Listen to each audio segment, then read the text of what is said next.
always sort of had to cook, and that's forced us to do a lot of cooking from scratch. We can't rely on sort of products.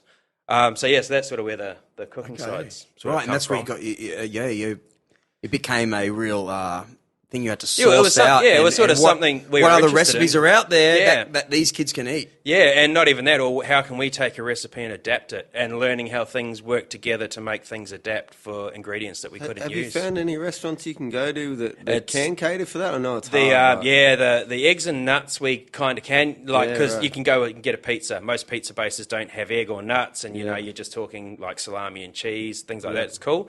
But trying to lock out eggs, nuts, and dairy, we don't eat out as a family. Yeah, because we got dairy and gluten intolerances with our kids. Yeah, so that's a bit of an epic too. Yeah. Like between the pair of them.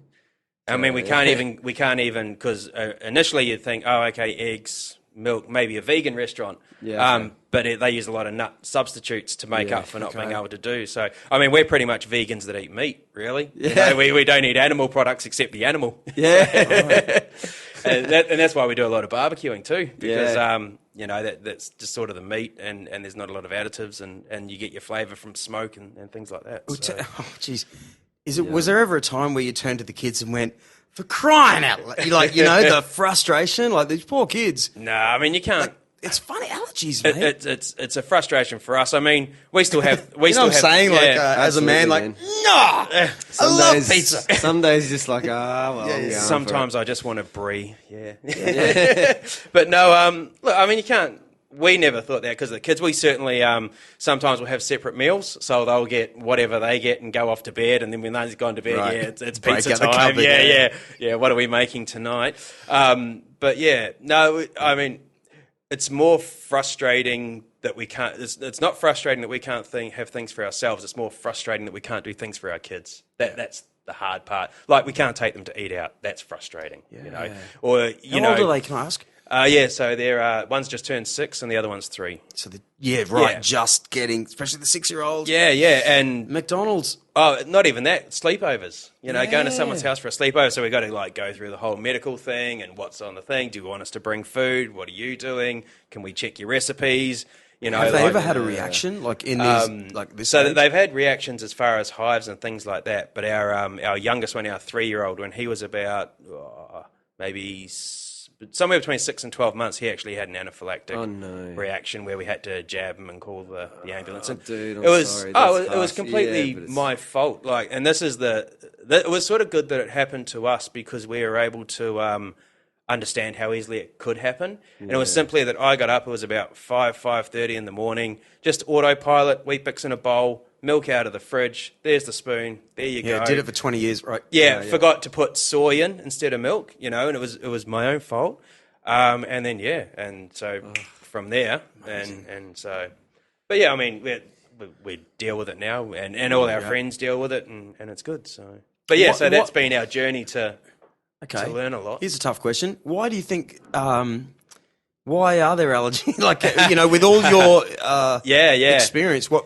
Look, does something ever eat at you and go, it must be the chemicals in something? And I always think back, I remember when I was growing up and it was meat and 3 veg, and all you got was, it was one night was steak and one night was chicken and one night was fish, and there was always the 3, spuds, carrot and broccoli every night. Well, that's that was sort of my house, and every now and then there were sausages or something else, but I think we eat a lot of processed food. I don't know if that has anything to do with it. There's a lot of research to say, it's what you eat when you're pregnant or the first sort of things they eat after they're born, but no one's come out with any conclusive evidence. So I heard this one, because I got a little bit of asthma. It doesn't affect me at all anymore, but all of a sudden, asthma. Can I just put in one there for apple cider vinegar, mate? Yeah? Well, I love that stuff. Works wonders for asthma. Well, I've got busted teeth, so I have to dip my old dentures there. Apple cider, so I'm always sculling on that. Oh, yeah, sweet. There you go. Well, that's supposed to be really good for asthma. Right, okay. Yeah. Well, maybe that's the reason why I haven't had it lately. It goes really good with pork too. Yeah, there you go. That makes sense. Australians are known to swim more than everyone. Yeah. Okay, it's just like we're swimming pools and blah, blah. It's like the culture of swimming pools and stuff. Yeah. Especially swimming pools. I guess kind of lends itself to it. Exactly, yeah. Well, we have a lot of asthma in this country. And not that it's been proven, but they think suggesting it's chlorine swimming in pools, especially in their 70s and 80s. Like, they're just dumping the stuff in. You remember those times, sort of thing. Yeah. But my eyes got permanently burnt one time, and at the casino here. And my eyes never been the same. I mean, I go in the water and I look like I'm stoned. Wow. Yeah. I actually painted the swimming pool when I was a teenager. Right. Yeah, Mum. No, I went for a swim, Mum. Okay. I've been surfing. I actually painted the casino swimming pool. Oh yeah, in 2000 and something. Woo. Yeah. I reckon that's a huge claim to fame. That is a great claim to fame, man. It's funny. So I probably did that, mate. No, it wasn't you. No, this is long before that. No, it was a long time before that. No, this is like early days because Dad, he did a lot of the precast for that. Right. So for the casino there, so that was a long time ago. This would have been he passed 80 in 96, so it would have been before that. So long time. I think it was 82 or 83. It was built. So okay, wow, original stuff. Yeah. Now I just had a funny thought there. Just zooming back to something again about talking about that choice in craft beer. I know I'm going to just beer geek out again. But another thing that led me to go crazy on that mission was this app called Untapped, and I've got this mate who showed it to me in July 2011, and it was kind of a critical moment. It's it encourages you to drink as many different beers as possible, and that's sort of another key factor in why I started getting very diverse in what I was doing, because it was it's almost like a computer game. You get these little badges and things, and man, I don't know how much of it was that for me, but it was definitely I just wanted to be the guy that had a lot of different beers under my belt, and that. So it becomes about the chase. Yeah, I think exactly. And sometimes, and for me personally, I need to pull myself back and sometimes think, hey, don't need to chase all this really great beer that's out there because we've got really good local producers. I just need to go down the road. I don't have to chase something brand new that's just come from Belgium and it's $40 a bottle and it's only just come into the country because we've now got producers in Brisbane and the Gold Coast and everything that make it here. Strongly agree. Yeah, strongly. I've got a really good scene. Yeah, and a really good community too. I think it's a really guilty of what you were just saying, going all out, getting all this stuff that's been imported kind of illegally and probably not in the best kind of conditions. So by the time I've paid this epic amount for it, I'm really not getting the beer as it's in its intended state. Yeah. So definitely source out what you can get locally from your craft guys and support your local producers. Yeah. Okay. In food as well. Yes, definitely. So I'm guilty of that too because I'm always working on local organic farms and going over to Wollumbar farmers markets and getting local food from local producers and trying to support the local guy. So big on that, and I think my health's changed massively since I've been doing that. And that's corresponds to moving here to the Gold Coast too. You just made me remember something. You've told me that before. That's the way beer is intended. This sort of rough. I'm actually half cut from this one glass half percent beer you gave me. Yeah, Jamie, it's like an uppercut. That's it. And no, but that's right. That's the way beer is intended. Think of it historically. That's how it has been made. Yeah. But this is my question for you then. Why is Corona... Or put it this way, I went to the Cooley Hotel, okay, and there's the new Bolter Brewery on tap. I'm like, wow, there's Joel Parkinson, Mick Fanning, and the other dudes that I don't forget. Bede. Yeah. Right? Josh Kerr. Josh. Yeah. Okay. Don't forget Scotty Hargreaves too. Yeah, Scotty. Right. Oh, he's top bloke. Right? Yeah. So, and Sterling Howland. There's a lot of legends there. The big ass. A lot of legends involved in this one. Anyway, they... you would know, actually. All right, so... Yeah, I'll have one of those, please. So she pours me one. I'm expecting, I don't know, there's a definite difference between Corona, all the major labels. And I had one, I went, that's homebrew. It actually tasted like a crafty kind of beer. Yep. Right, it actually tasted...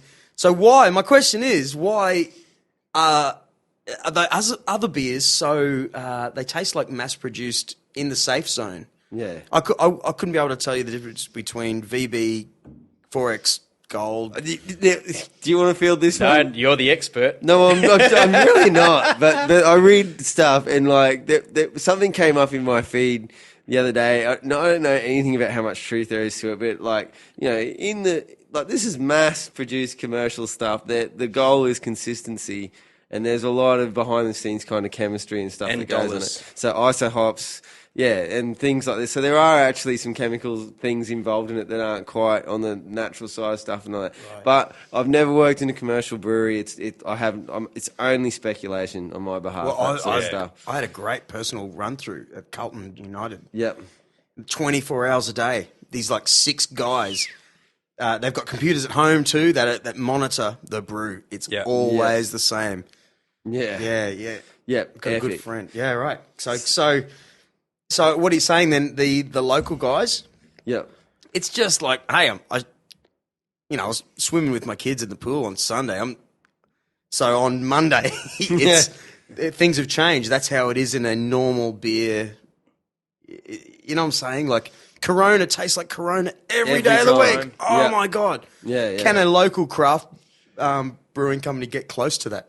Well, no, they don't want to get close to Corona. I can say that almost. Are you saying the consistency? But yeah, they do want the consistency. That sort of watery beer taste. Oh, they don't want to be that watery beer taste, but they can get consistent whereby every time you open their bottle or pour their beer, it will taste the same or very similar. Right. But craft breweries, I think, don't want to associate or be anything near what a Corona tastes like a 4X tastes like. On the other hand, though, there's seasonal varieties. So, like, with this mass, with the way that craft beer is just jump, and like taking more market share, there's issues with supply and demand. I mean, I'm hearing things now about hop contracts.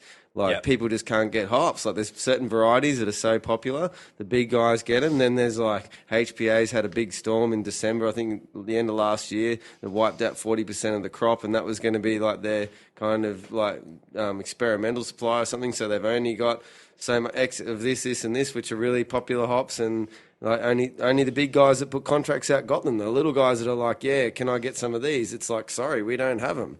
So they now have to source different ingredients. There's fluctuations in the malt. There's fluctuations in the hops. So the only thing you can really control is the yeast and the water and your temperature and stuff like the brew itself. So outside of that, like you're going to have flavour. Oh, and if you're going to throw fruit in a beer, which happens, stuff like that. I mean, obviously you're going to have changes in flavour like that too. So yeah, whilst they strive to the best of their ability as a small craft like brewery compared to like a massive mega swill outlet, it's a different game altogether. Right. So and these are guys busting their back doing things by hand compared to machinery and calculators and that sort of thing. I bet they're half pissed though. They're busting their back. This craft brew shop is so hard work. They might have to test. There's got to be some quality assurance very early in the morning. Yeah. Think about it. Yeah. I'm going to tell you something now that I haven't said in a long time. Back Capalaba in Brisbane, I used to race sprint cars, and the race shed was right beside this.